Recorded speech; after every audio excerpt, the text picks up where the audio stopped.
Vou te chamar de novo, Olivandra.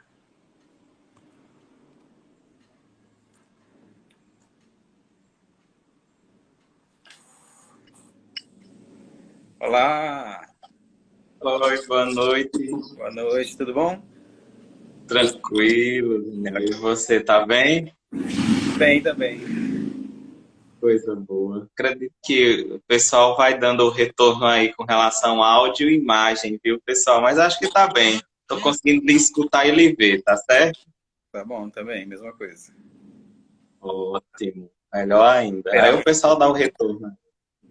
Tranquilo, né? Eu tô à disposição. Tá todo mundo Ah, indo bem, acredito. tá indo bem? E tranquilo. Acredito que eu já estou também encaminhando aqui para algumas pessoas, enviando. O pessoal vai entrando aos poucos. Mas aí já agradecer, né? Satisfação lhe rever por meio desse encontro virtual, né? Isso. Você também aí, uma Nesses tempos. inspiração aí na medicina, no interior da Paraíba. Tá sendo bem Coisa legal. Eu boa. acompanho o seu trabalho, acho bem legal que você anda Hum. fazendo aí. Ah, gratidão. É um trabalho que eu sempre costumo dizer que é de formiguinha, mas que somando forças a gente acaba criando um processo de trabalho que não se encerra, né, só na equipe ou meramente nas pessoas que se dizem profissionais, né? Necessário a gente ter essa tranquilidade, humildade, reconhecer que nós somos apenas uma parte nessa construção toda de cuidado, principalmente nesses tempos, né, em que todas as nossas técnicas foram colocadas à prova em detrimento de algo que a convivência, a importância de um cuidado contínuo, a importância das coisas mais básicas da vida sendo aí escancaradas, né, para a gente ter a oportunidade de aprendermos. Acredito que é o que a gente tem conseguido, né, retirar, entre tantas lições, né, que esses tempos têm nos favorecido. Aprender e ensinar, né? É constante, né? A gente aprende, a gente ensina, né? Sim, sim, É bem sim, sim. interessante. E esse trabalho da educação É. popular em medicina, né? Nem se fale. Oxente, é o que a gente, desde a graduação, você acompanha de perto, sabe que parece se criar verdadeiras rixas ou verdadeiras trincheiras, né? Do que é o popular, do que é o científico, como se essas coisas não pudessem se comunicar. Pois Quando na é, realidade é a partir delas que a gente se mantém vivo, né, nos nossos trabalhos. A gente só vai conseguir dar conta disso nos projetos, né? Aí, graças ao PET, a gente está conseguindo estabelecer essa comunicação um mundial. egresso, e você que está aí colaborando. Tem coisa melhor. Pois é. Pois é, vamos lá então? Vamos, estamos às ordens. Boa Inteiramente à noite. disposição. Tá bom. Boa noite para todo mundo, né? Novamente, obrigado por estarem aqui. Vou me apresentar um pouco. Eu sou o Daniel, eu sou estudante de medicina do sétimo período. Também sou formado em psicologia, sou psicólogo, atuo na clínica, agora só online, né, por causa da pandemia. E faço parte do PET Fitoterapia, né? A gente trabalha com fitoterapia nos seus diversos âmbitos, né? Na ensino, pesquisa e extensão. E hoje a gente convidou aqui o Olivandro para vir falar um pouquinho da sua experiência, né? Com o tema Territórios Férteis de Saberes em Plantas Medicinais, Horta Agroecológica em uma estratégia de saúde da família do interior da Paraíba. Que interior da Paraíba é esse?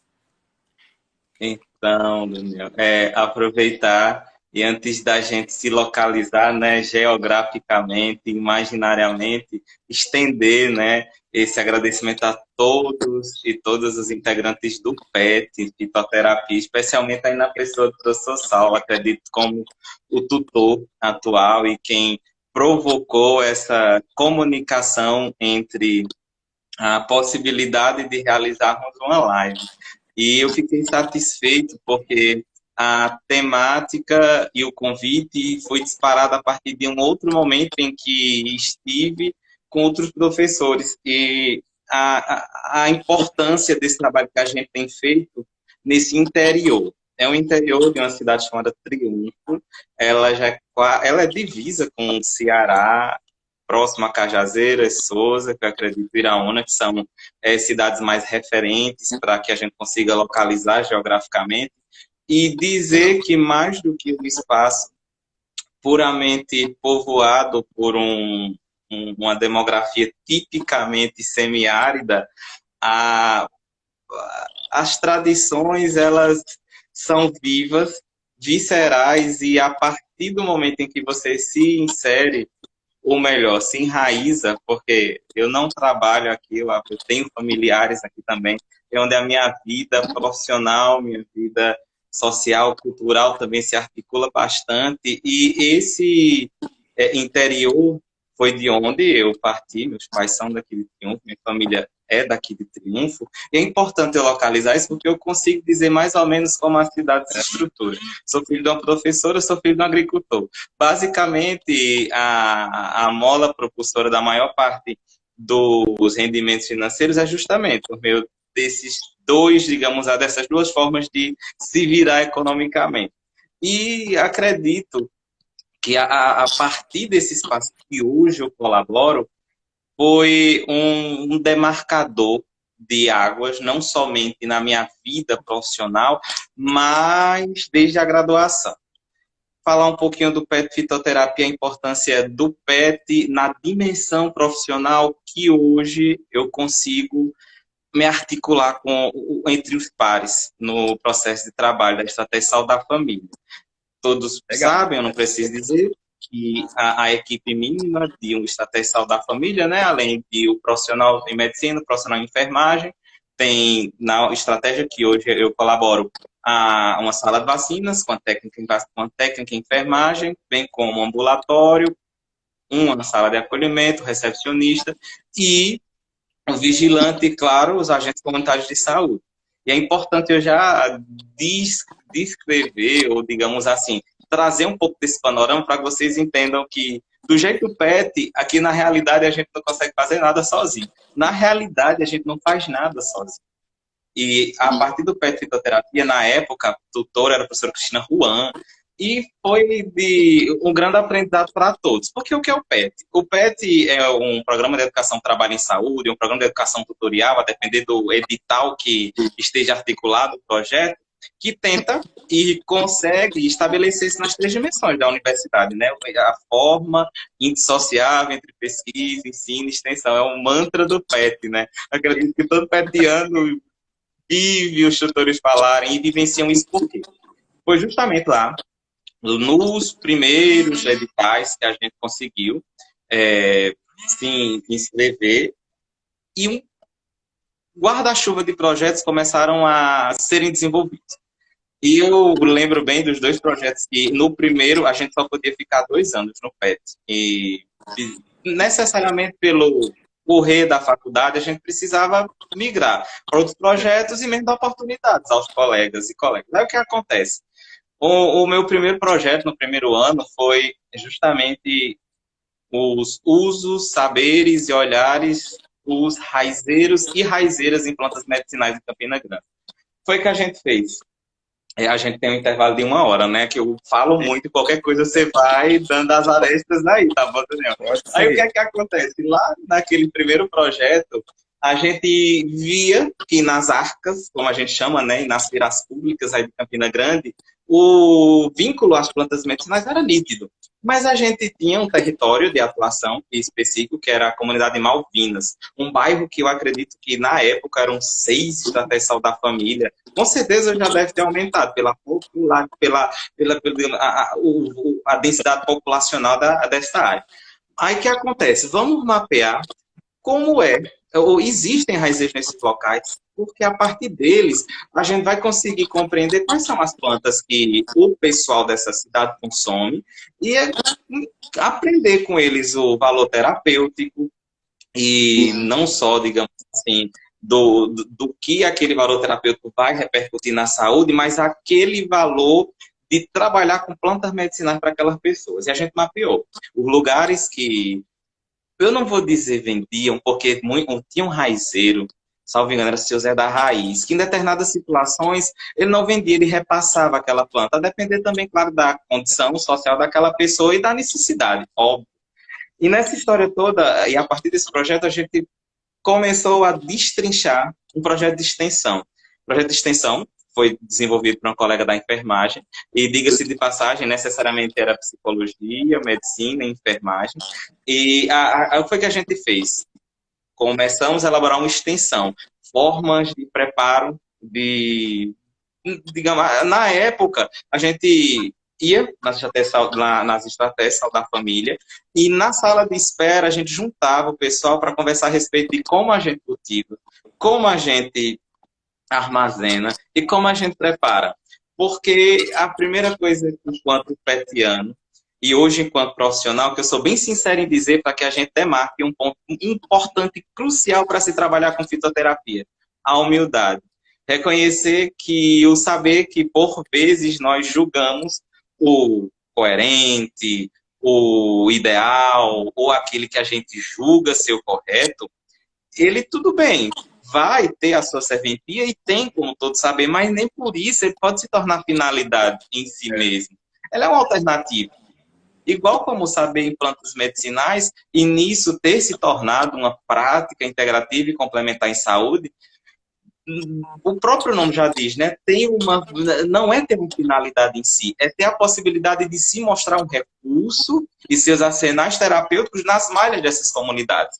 E a partir disso, e no segundo ano, a gente começou a entender também que o pessoal tinha, e dava, vou dizer assim, dava um sentido mágico, um sentido misterioso às plantas medicinais. Foi quando o meu segundo projeto no PET foi a respeito dos benzedores e benzedeiras aí de Campina Grande. A gente foi mapear quais os espaços de benzimento e, a partir desses espaços, quais eram as indicações. E não raras vezes a prescrição de uma determinada fórmula para diarreia, uma prescrição para uma dor de cabeça, para um enjoo, para uma dor de estômago, e os cuidados, porque foi com essas benzedeiras, esses benzedores, que na época a gente pôde perceber que eles entendem e se preocupam talvez mais do que a gente dos grupos que hoje nós consideramos de risco. Por exemplo, quais plantas uma buchurinha pode, uma buchurinha não pode, quais plantas devem ser usadas em determinada faixa etária, qual parte da planta, em qual época ela deve ser colhida e deve ser realizado o preparo, a forma como essas pessoas se relacionavam com a planta medicinal ou com aquele recurso terapêutico era puramente mágico. Não era puramente imaginário, existia e existe uma relação direta com o que, a partir dos estudos científicos que a gente vai desenvolvendo, entende, tanto é que a partir disso a gente construiu um artigo publicado numa revista também de impacto sobre as plantas teratogênicas e abortivas, digamos assim, que essas pessoas conheciam. E que a partir... Isso. E que não ficou só entre a gente e essas benzedeiras, mas que também foi um gancho possível para um outro projeto, em que a gente ia nas unidades, até Saúde da Família, nos grupos de gestante, na época fervilhava de grupo de gestante, e se não tivesse grupo de gestante, existe um dia determinado para os pré-natais, né, na agenda da Estratégia de Saúde da Família, nós íamos até aquela sala de espera e conversava sobre plantas medicinais. Por exemplo, o boldo. Então, na realidade, o recurso do chá de boldo, pelo menos em uma das rodas de conversa que nós fizemos, saiu como a possibilidade de diminuir a azia. Sendo que o efeito da azia da gravidez para aquelas mulheres tinha um sentido também popular, de que o bebê vai ser peludinho, vai ser cabeludo. Quanto mais azia, aí o que acontece? Elas sabiam que não podia usar, mas o motivo de não poder usar, é só porque não pode, a gente fica por isso, sem qualquer justificativa. E nisso, a gente construía um saber a partir do que as pessoas traziam, de acordo com que aquelas populações se articulavam e utilizavam daqueles recursos terapêuticos, e trazendo a nossa colaboração. Tanto é que do conhecimento popular à comprovação científica, salvo engano, era o finalzinho do projeto, na época em que nós estávamos no PET fitoterapia. Eu acredito que trazer um pouco essa localização geográfica de onde estou, a localização geográfica de onde eu saí, E nisso nós tentarmos compreender o seguinte, que o Geográfica histórica, percurso né? é verdade. Histórica, imaginária, cultural, ousada, porque você precisa ver. É a parte, onde eu quero, o que é que eu quero dizer com tudo isso? Que enquanto eu não vou dizer eixo, porque são vários eixos que acabam segurando um pouco essas referências, mas um eixo que eu gostaria de deixar bem claro é o do percurso. E o poeta já diz, né, que toda caminhada começa no primeiro passo. E eu posso dizer que a cada referência dessas que eu fiz, elas são primeiros passos para o que hoje a gente conseguiu construir. E já dizer, principalmente para os estudantes que estão acompanhando e para aqueles que não são estudantes, mas que estudam as possibilidades existenciais dessa vida, que o nosso percurso é indispensável para nos tornarmos o profissional que a gente quer ser.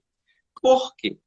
A gente sabe que existe o momento com fórmulas com fórmulas terapêuticas já produzidas, digamos assim, vendidas nas farmácias, que a gente passa despercebido. Como é que a gente quer falar de fitoterapia quando a gente não prescreve fitoterápicos? Como é que eu posso dizer que essa é uma possibilidade terapêutica quando eu sequer domino e por medo de ler, ou por preconceito, ou por medo da forma como irão julgar a forma como eu me relaciono com aquele saber, acabo então não tocando naquela temática e é mais cômodo a prescrição que eu diria automática, mecânica e técnica daquilo que os nossos professores e professoras nos ensinam. Até porque, a partir dos nossos estágios, não só medicina, mas acredito que psicologia e enfermagem, a gente vai se adaptando, eu diria. E essa adaptação gera um conforto que não é bom. Eu o vi como prejudicial, porque toda zona de conforto é um conforto, mas que não lhe permite a desafios. Por saber, então, efeito adverso, efeito colateral de tal medicamento, saber que dessa forma ele vai atuar melhor, eu acabo, então, tendenciando a alopatia. Não quero julgar, mas eu só gostaria de sinalizar que é uma alternativa, não é uma finalidade. A alopatia, ela traz, como toda forma terapêutica bitolada, a possibilidade de você achar que aquilo justifica tudo que está ao teu redor. E não, raras vezes, é comum demais as pessoas chegarem até o consultório, não só da medicina, não só o consultório médico, mas o consultório também da enfermagem, às vezes os consultórios de rua que se estabelecem embaixo das sombras das plantas, dizer, olha, eu fiz uso de tal chá, tal cozimento, tal lambedor, tal tintura, e foi, olhe, uma maravilha. Mas aquela coisa, ele chega para conversar isso em quem vai sentir liberdade para falar sobre. Se você não dá acesso, ou você não abre possibilidade de dialogar a partir desse conhecimento popular, o que é que você cria? Um cenário de má adesão terapêutica, de frustração e de um paciente que vai baixar a cabeça para que você redija a forma como ele deve se cuidar e não construir junto esse processo terapêutico. Ele acaba achando Eu diria que está fazendo errado, né? Às vezes acaba achando que está fazendo errado, se sente culpado, né? E acaba não sendo protagonista do próprio tratamento, né? Ótimo. Isso é onde eu gostaria de concluir tudo o que eu tentei sinalizar até agora, das referências geográficas, desse eixo. Voltou? Acho que voltou. Tranquilo, né? Voltou. O que você disse tem total relação com... Aí vocês já demarquem aí passos. Não vou trazer primeiro passo, vou dizer passos. O primeiro passo que a gente utilizou para construir o que... Eu espero que dê tempo, porque a gente vai trazendo as temáticas, mas a gente vai falar da horta agroecológica sim. E eu vou deixar mais à frente para trazer o conceito de horta agroecológica e não horta de plantas medicinais. Apesar que existem hoje mais plantas medicinais, mas que ousadamente começou a aparecer um pezinho de manga lá no meio da horta de plantas medicinais. Aí ela deixou de ter o caráter puramente de ervas para ter também o caráter de agroecológica pelas plantas frutíferas que existem no entorno dessa nossa horta, no interior da Chateçal da família 1 aqui. Mas aí vamos lá. E que protagonismo é esse que a gente espera desses pacientes de uma forma que eles construam juntos e, digamos assim, com a gente, e não ser um processo puramente individualizado, e eu diria que solitário. O processo de terapia em que apenas um prescritor dita a forma como você deve se cuidar. Logo nas primeiras semanas, de atendimento na estratégia da família, era comum não, é comum ainda em muitas estratégias o hiperdia, que é aquele turno do dia, da semana, em que aqueles pacientes com pressão alta, diabetes, procuram posto de saúde para, nos termos dele, né, nos termos deles e delas, para ver a pressão, para tirar a pressão e a furadinha no dedo. Que é basicamente a aferição da PA e a HGT capilar. Mas nessa história toda, essas pessoas elas acabavam tendo que fazer os outros índices antropométricos. E vinham, sentavam, entregavam o braço, entregavam o dedo, se pesavam, olhavam a altura e olhava se estava tudo bem. Se tivesse um pico pressórico, já encaminhava para o consultório. Tivesse precisando trocar a receita da medicação, encaminhava e não tinha aquele vínculo de, não, como assim? Vir por vir, voltar para casa, e tem tudo isso. Foi o que a gente fez. Era uma quinta, sentamos com esse pessoal que estava esperando a sua hora para ser atendido, e eu acredito que a gente fez, mas tem um parênteses que eu esqueci de sinalizar. Antes de chegar até a população, é importante você cativar a sua equipe e dizer que essa será uma forma possível de cuidado. Infelizmente, as equipes de estratégia da saúde da família, algumas, eu não posso dizer todas, mas pode até ser uma maioria, estão fadadas a uma repetição de condutas de colegas que estavam no serviço e tocavam, ou melhor dizendo, popularmente empurravam com a barriga as questões dos cuidados coletivos e nisso as formas de trabalho também individuais. Logo, a gente teve que primeiro fazer um encontro com a equipe. O que é que a gente pode fazer para despertar, a partir desse coletivo disperso, né? A partir desse coletivo disperso, que se encontra aqui todas as quintas, uma forma de nos comunicarmos melhor e eles não virem apenas para tirar a pressão e para furar dentro dele. Mas é verdade. Mas como é que a gente pode fazer isso? Confiando nessas pessoas. Elas trazem recursos terapêuticos ancestrais que são mais importantes para eles do que a sua doença. Eles se sustentam não pela doença, mas são uma forma que eles vão segurando-se com essas bengalas, com esses recursos existenciais imaginários dos ancestrais. Sentamos entre a equipe, depois com essa população, e fizemos uma espécie de um planejamento participativo, que nada mais é do que partir das necessidades dessa população. Pessoal, vocês vêm aqui toda quinta, não é isso?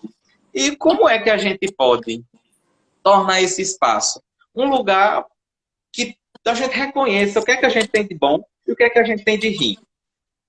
Foi muito interessante. E sempre tem aquela pessoa mais afoita. Olha, é o seguinte, toda a vida vocês implicam com o que a gente come. Não pode comer cuscuz, não pode comer com muito sal, não pode exagerar no açúcar. E o que é que eu vou comer? Eu vivo no curriame.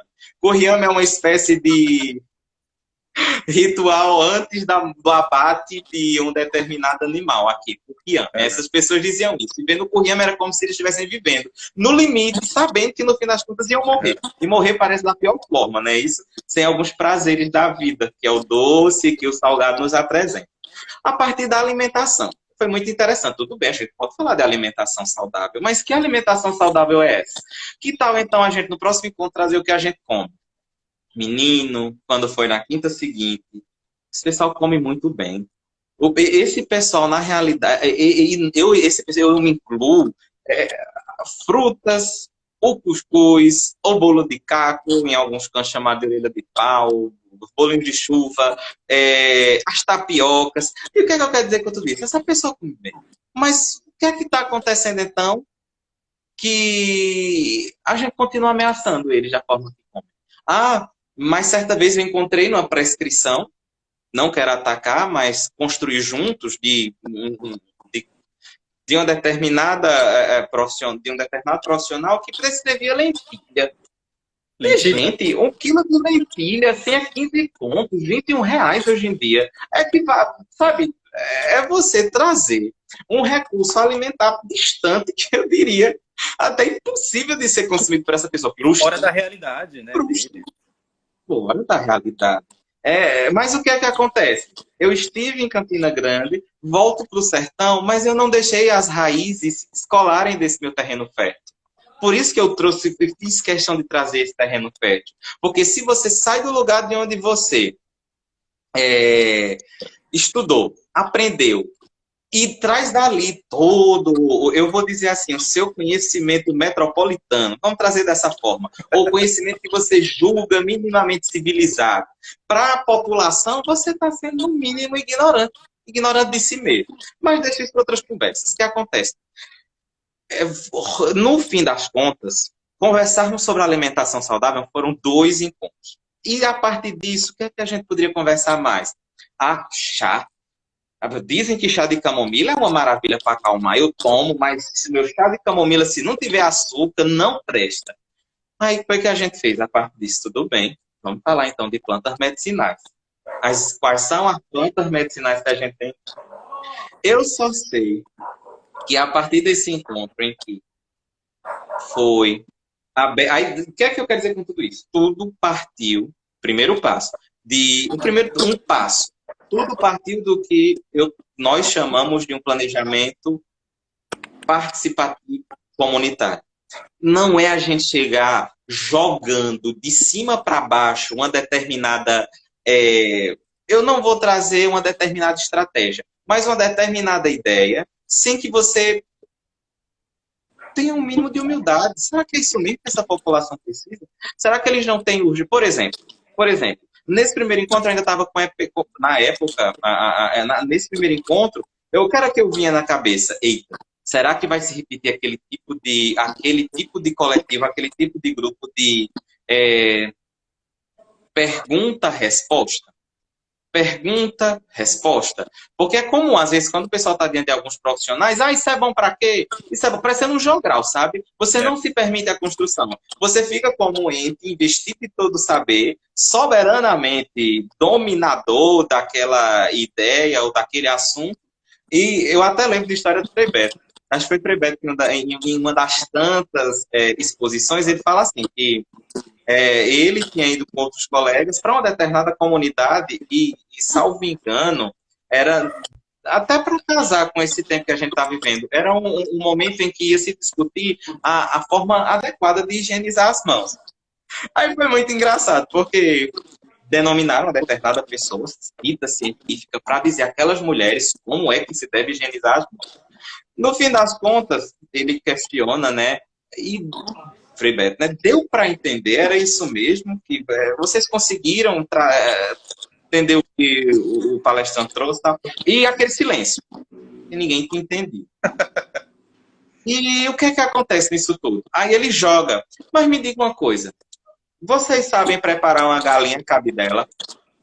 Aí diz aí, para mulheres de uma determinada comunidade, o que nada mais é do que um jogo de higienização, que é o preparo de uma galinha cabidela, e ainda soltou a indireta. Então, quer dizer que diante de você se perder no meio do mato, talvez saber higienizar as mãos não vai ser suficiente, mas conseguir preparar uma galinha cabidela vai me salvar de morrer de fome. Aí o que é que eu quero dizer com isso tudo? Que não é só a forma de você trazer e tratar a ideia, é a maneira como você se comunica. E nisso já desenhar o segundo passo. Primeiro passo, a humildade de construir junto o planejamento participativo comunitário. Esse segundo passo,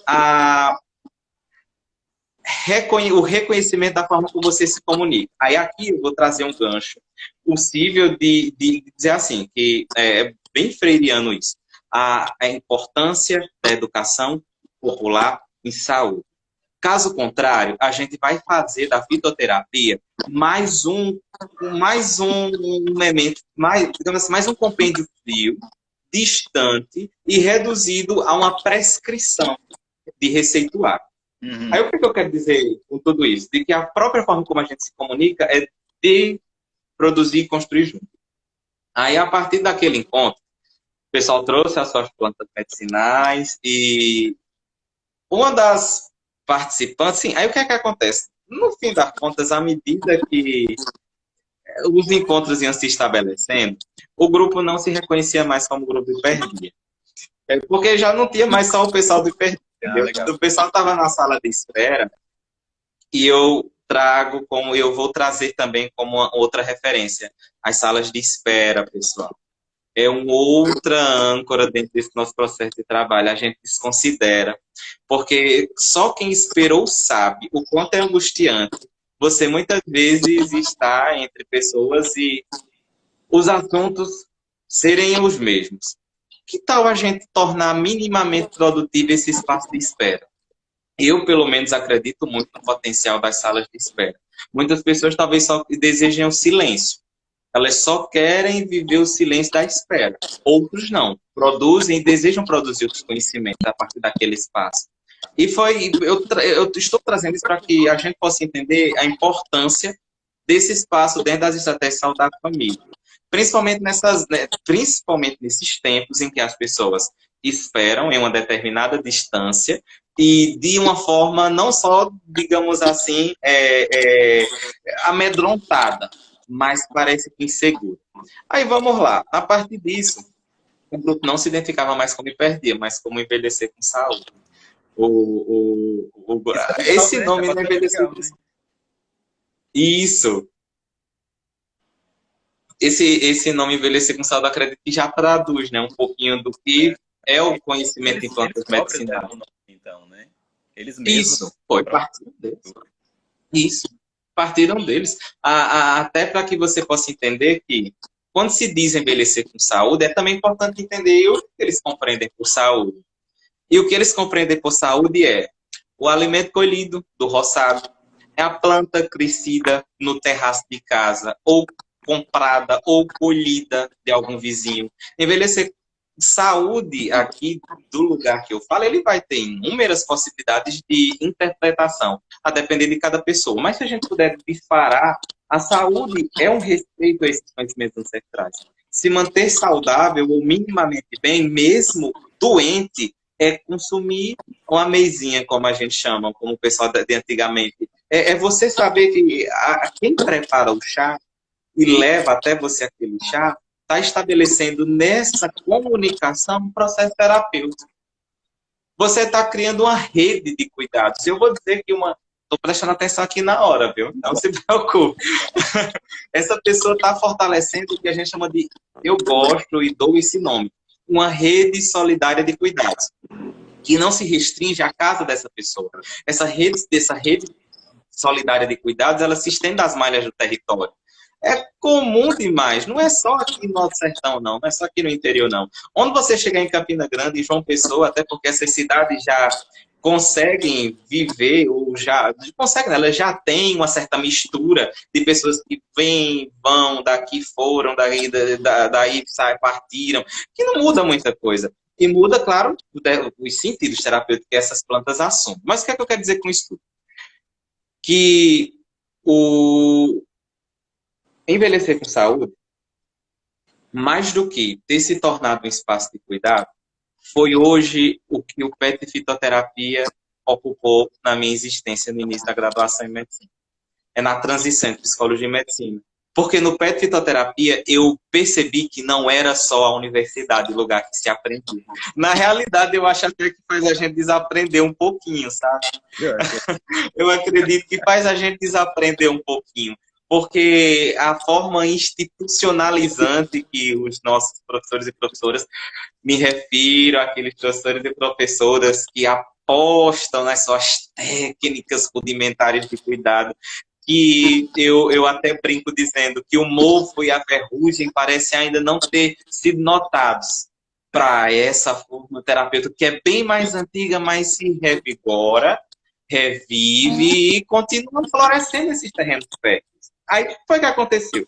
Uma daquelas senhorinhas disse, olha, a gente tem um terreno ocioso aqui por trás da estratégia saudável do postinho, né? O pessoal chama postinho. Eu até tento também cativá-las para não chamarem postinho, porque eu sinto um pouquinho sabe, diminui, né, o postinho, como se não é um postinho, é uma estratégia de saúde da família. A forma como a gente nomeia os serviços podem, digamos assim, dizer da forma como a gente se compreende. Não. Tanto é que, felizmente, a estratégia de saúde da família, ou a unidade básica de saúde. Eu espero que criem depois um nome para esse espaço, igual criaram para o antigo e perto hoje envelhecer com saúde. Mas o que é que acontece? Tudo bem, a gente tem de fato esse terreno disponível aqui, ocioso, à sombra de um cajueiro roxo, diga-se de passagem, e a gente sabe que a casca ou entre casca do cajueiro roxo já foi cientificamente bem é, estudado, tem as suas propriedades anti-inflamatórias, principalmente para a cavidade oral. E o que é que acontece? As sombras desse pé de cajueiro roxo, a gente começou a plantar. Na realidade, eu não vou dizer plantar, porque essas plantas começaram a chegar cuidadas. E o que é que acontece? Quando você diz cuidar de uma planta medicinal, é você estender o valor terapêutico, que não se reduz apenas a uma fervura ou a uma determinada temperatura, que é importante, principalmente a forma como a gente se relaciona com as cascas, as folhas secas, as flores da camomila, a parte que você imaginar da planta. O fato das pessoas já trazerem elas cuidadas foi para a gente mais do que um presente. Por quê? Olha, está viva. Vamos então fazer de tudo para ela manter esse vigor. E, felizmente, é um grupo que tem agricultores. Os agricultores começaram a trazer estrume. Estrume, pessoal, até eu tive que aprender também, é uma forma de adubo. Só que a gente tinha que trazer o estrumo lavado. Porque o que é o estrumo? É um produto de um determinado curral, que é um lugar que abriga, pois, aqui no Alto Sertão da Paraíba e vacas, que, digamos assim, é fertilizado pelas fezes desses animais. Ou melhor, ele acaba se tornando um adubo pelo processo de, digamos assim, químico que acontece entre urina, entre solo, entre esse produto biológico dos animais, só que tem que ser lavado. O que é lavado? É deixar que as chuvas limpem. Porque se você traz o estrumo ainda com a urina ou com o ácido provocado pela urina do animal, pode matar plantinhas. Aí o que é que acontece? Vejam, minha gente, não é só a planta medicinal. É a terra que, antes de você sepultar aquela planta medicinal naquela terra para que ela renasça ou continue vivendo, é preciso ter cuidado daquele território. E era muito interessante, porque um dos agricultores disse que aquela terra era como o nosso corpo. Se você quer um corpo estrumo curtido, isso mesmo, estrumo lavado, estrumo curtido, muito bem, gosto da. Por isso que é essa construção coletiva, que eu estou vendo o pessoal aqui trazendo, a professora Maristela, o professor Saulo já trazendo aí algumas contribuições, e vamos construir junto, a intenção é essa, justamente, Júlia, é o estrumo curtido. E quando o agricultor diz que. E outra. Não é só você preparar essa terra, adubá-la, sepultar essa planta. É preciso depois o cuidado. E foram chegando capim santo, foram chegando a erva cidreira, foram chegando a malva e as suas distintas espécies, o boldo. E o que acontece? No meio dessas plantas medicinais, tem a goiabeira. Era o cajueiro, a sombra de um cajueiro, e a poucos metros de distância a gente também já tinha um pé de goiaba. Que esse ano o menino deu uma safra maravilhosa. E o que é que acontece? O próprio olho da goiabeira, eu lembro que era prescrito, e muito prescrito pelas benzedeiras, aí em Campina Grande. Principalmente para as diarreias agudas, quadros com perda das células gastroenterites, presumivelmente não infecciosas.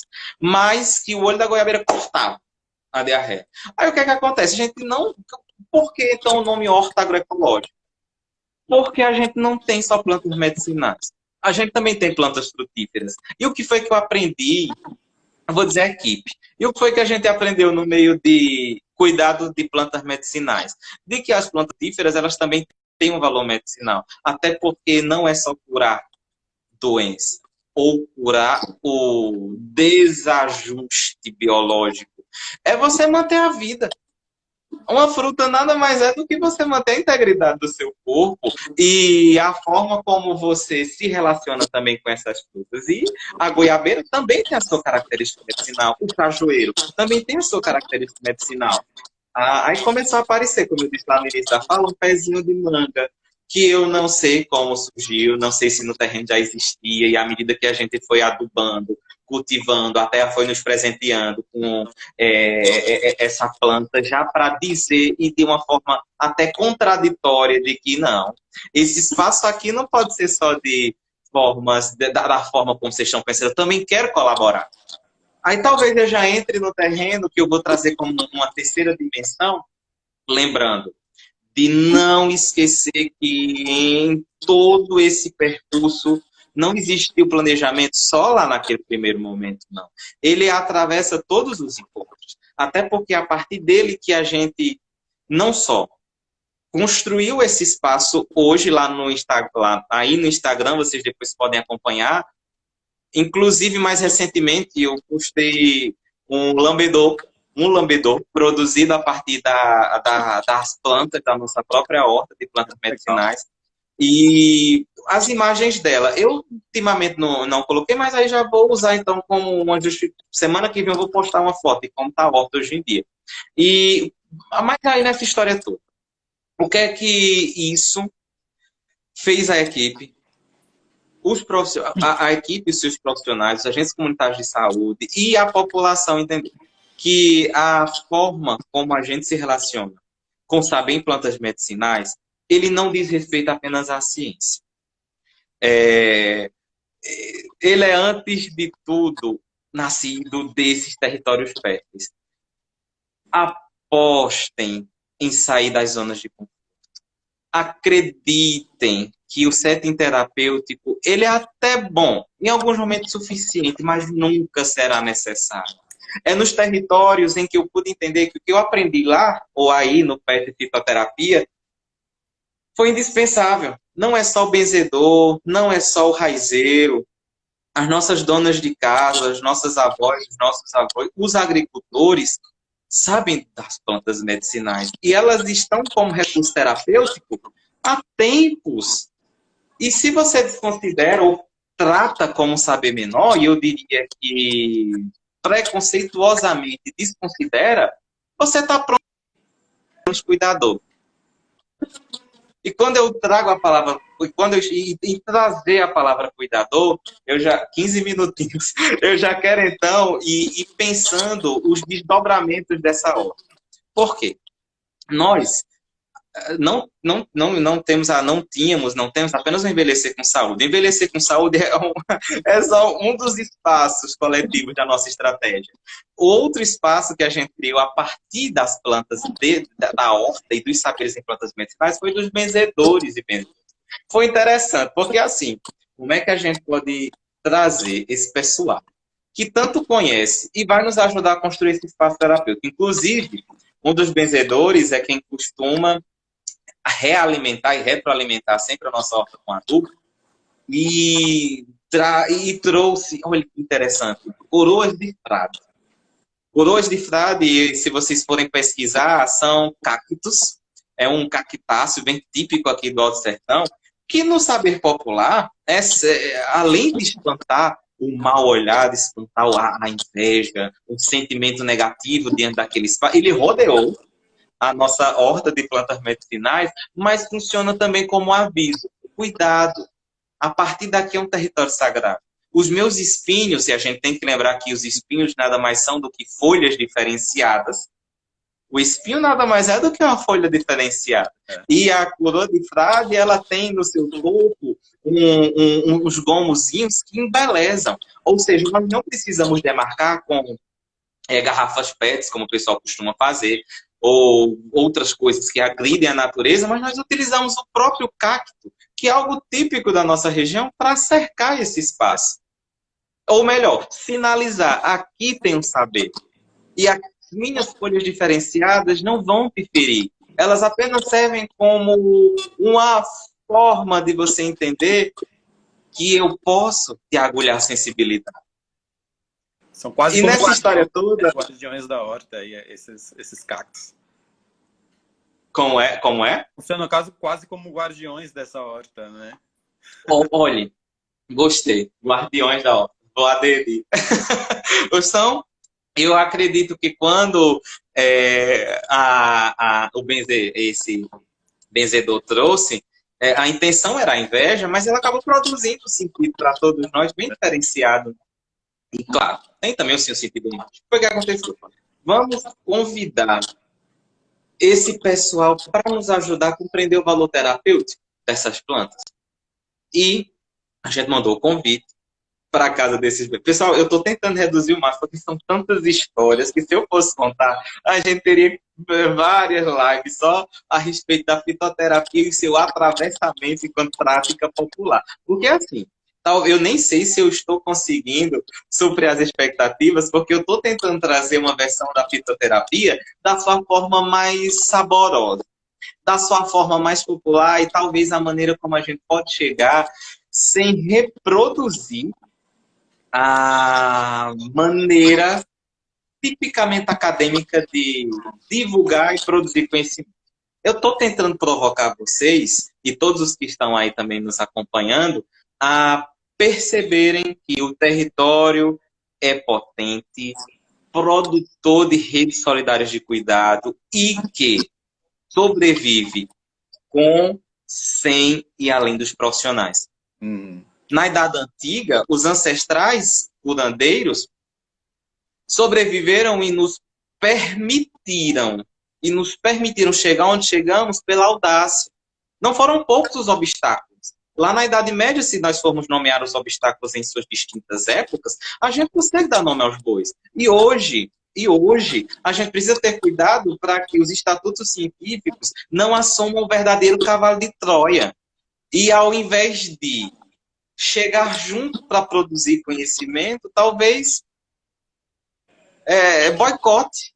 E é um perigo. Aí foi o que aconteceu. E eu estou trazendo essa palavra boicote porque foi o medo. Quando a gente convidou os benzedores, eles chegaram... Foi o que a gente fez. A gente fez alguma coisa de errado. A gente tem alguma conta a pagar. O que foi que a gente disse? A gente rezou mal, a gente indicou. Porque imagine só, a gente teve que convidá-los para a estratégia.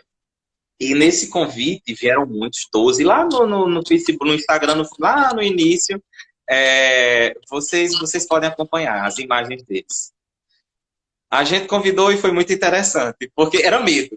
A forma como eles chegaram era como se nós fôssemos julgar. Assim, não. A gente trouxe vocês aqui para entender o que vocês fazem. A maior angústia de vocês. A maior angústia de morrer com eles, o saber que eles têm. O desinteresse. Porque não é só a arte em plantas medicinais, é a arte da benzeção. Só que a benzeção fica para outra história, porque a benzeção abre links para outras dimensões territoriais, culturais, espirituais, que talvez não venha ao momento. Mas que são indispensáveis para esse processo de cuidado dos benzedores. Nossa, 10 minutinhos, né? Ainda, né? Pelo que eu estou vendo. O que é que acontece? Nessa história toda, eu vou tentar reduzir. E mas tá ótimo. Foi o que aconteceu. Tá sendo muito legal. Que bom, que bom. Esses benzedores, em sua maioria homens, pelo menos aqui na nossa realidade, eles aprenderam o saber em plantas medicinais com os seus ancestrais.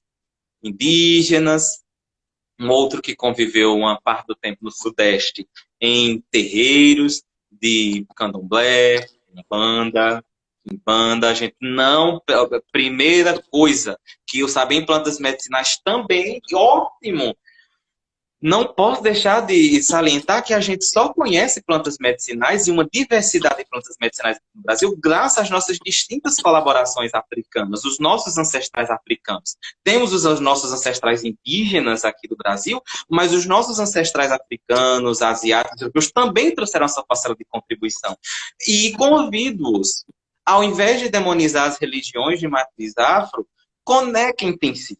Existe somente uma divindade dentro do... Eu não posso desconsiderar o saber das outras, mas eu preciso sinalizar a importância de Ossaia. Que Ossaia é um arquétipo do poder das plantas, das ervas, das folhas. Sem folha, nada se faz na cultura africana. O que é que eu quero dizer com isso? Esse conhecimento, mais do que resistência viva, insistência através dos tempos, é a oportunidade que a gente tem de trabalhar os preconceitos. Vivemos tempos de acirramento ideológico e que talvez de intolerância religiosa. Mas aí o saber em plantas medicinais também deve atravessar de forma, eu não diria antropológica, mas de forma humana, esses espaços que também produzem, praticam, e mais do que qualquer farmácia ou de qualquer laboratório químico manipula plantas medicinais.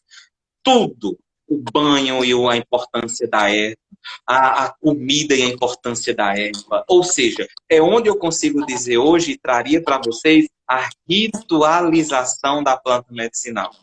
Se na ciência a gente encontra a prescrição ou a, digamos assim, a seleção, a filtração, a dedução do princípio ativo, esse pessoal a matriz, os ancestrais africanos estão num laboratório cultural a todo tempo. Estão num laboratório cultural a todo tempo. E antes de qualquer coisa, reverenciando as ervas. Mas aí esses benzedores, eles nos proporcionaram mais do que uma conversa de... Eu traria nostalgia, mas eu também traria esperança. Mais do que uma conversa de nostalgia, uma conversa sobre esperança. Por quê? Foi a partir do grupo desses benzedores que nós conseguimos, por exemplo, estabelecer formas mais responsáveis e prudentes de divulgarmos o conhecimento em plantas medicinais. Eles já fazem, só que não foi o primeiro assunto. Ou esse assunto só veio lá para a segunda, terceira, acredito, quarto encontro. Porque antes disso, a gente precisava primeiro, eu não vou cuidar desses cuidadores e curadores feridos, porque eles trabalham com plantas medicinais, mas durante muito tempo, até hoje, encontram-se amordaçados e feridos pelas ameaças, preconceitos, e eu diria que vistas grossas, diante dessa forma de cuidado sutil. A forma de cuidado sutil que eles produzem. E foi com eles que a gente conseguiu aprender as plantas abortivas, em que uma benzedora diz que diante de uma grávida, de uma buchudinha, não existe nenhuma planta medicinal mais... Foi mais ou menos assim, não existe nenhuma planta medicinal mais efetiva do que a semente que já está lá no útero. Olha que interessante. Olha que interessante. Profundo, e isso, né? aí, demais. Aí eu vou chegar dizendo o que é certo e o que é errado para alguém que me ensina uma sabedoria dessa? Uhum. O que é que eu quero dizer com isso? Quero dizer que 5 minutinhos, né? Eu sou meio coelhinho de Alice no País das Maravilhas, fico no relógio, não sei se, acho que foi um pouquinho do que a faculdade me proporcionou aprender, a importância do tempo. Só para finalizar, por enquanto eu nem falei tão profundamente da horta hoje, a nossa horta agroecológica, mas o que eu tentei fazer?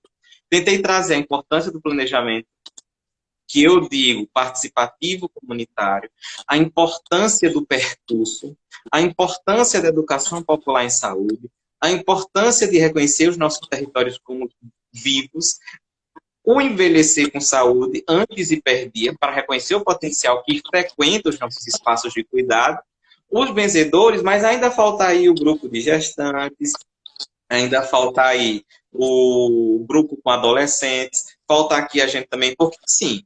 E os adolescentes? Porque o que aconteceu? Eu tenho medo de estar chovendo no molhado.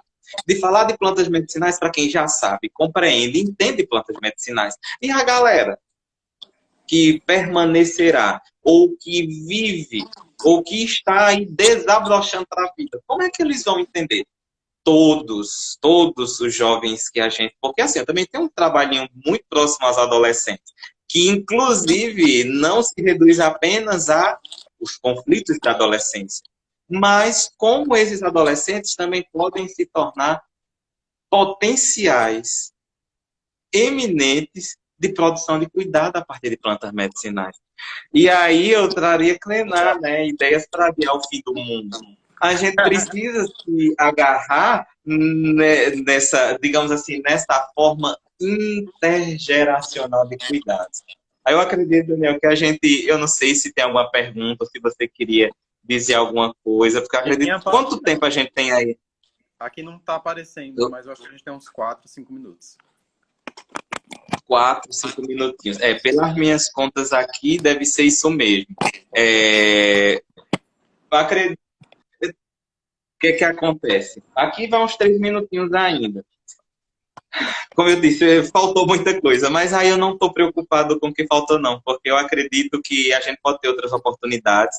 Como o professor Saulo já chegou trazendo o convite a partir de um momento que a gente fez num outro espaço virtual, a gente pode ir construindo outros espaços de conversa. Esse aqui é o meu, que eu considero bacana demais, e nesses tempos em que mesmo aqui pelo Alto Sertão, vocês aí por Campina Grande e nos distintos outros municípios, a gente pode estar trocando essas ideias boas. Mas uma coisa que eu não poderia deixar de falar e não vou dizer falar, mas reforçar o conhecimento em plantas medicinais, traduzidos 3 minutinhos, traduzido enquanto fitoterapia, antes de ser tida como uma prática puramente de caráter individual, ela também pode e deve ser construída de caráter coletivo. Não trouxe os enteógenos aqui. Eu não trouxe o xamanismo aqui. Eu não trouxe as tradições, as tradições, digamos assim, que usam as plantas medicinais para o seu caráter psicoativo. A gente tem outros desdobramentos a partir disso, que inclusive pode ser trazido numa conversa sobre redução de danos. Mas aí vem para outra história. E, claro, os perigos e desafios que a gente tem pela frente. Principalmente em tempos de fake news. Aí eu gostaria de trazer um pouco como disparador para esse momento que não foram poucas as plantas medicinais disparadas como potenciais curas para a Covid-19. Talvez não seja a cura. Ou talvez, mas são formas de cuidar. Como é que a gente precisa, ou como é que nós podemos precisar nossas práticas em tempos tão desérticos e que parecem erosivos se nós não somos potenciais fertilizantes? Potenciais fertilizantes. Nós, acredito que todos e todas que estão aqui, são potenciais fertilizantes de vida. Eu vou dizer não de produção de vida, até porque morrer também é uma forma de viver. Aí não vem ao caso, mas as próprias plantas, a partir do momento em que elas... A sabedoria do outono, né? A sabedoria do outono ensina que as folhas que caem devem se tornar adubo para as que virão. Nesse finalzinho de fala, eu pretendo trazer isso. De que cada palavra dessa seja outono na vida de cada um e cada uma. Se você está no seu inverno, no seu verão ou na sua primavera, não perca a oportunidade de ser outono sempre. Outono é a oportunidade da conversa, oportunidade de cair, conhecer a força da terra, a potência do solo, a vida e a sua manifestação contínua de produção de cuidado. Se o vírus está aí marcado para nos flagelar, porque o vírus ele é marcado para flagelar, ele tem um código, você vai fazer sofrer, mas a gente é capaz de produzir vida e amá-lo para que, de tanto nos amar, nós possamos construir algo juntos nisso tudo. Muito legal. Aí eu só tenho a agradecer, Daniel, ao PET, fitoterapia. Essa fala maravilhosa, tanto aprendizado em relação à saúde coletiva, né? Que a gente tanto precisa, e experiência para a gente que é do PET, né? Da gente germinar novas ideias, né? E multiplicar, né? Como você falou. Obrigadão, a gente está acabando, 15 segundos só. Só tenho a dizer gratidão a você aí por disponibilizar o seu tempo para a gente, tá bom? Um grande abraço.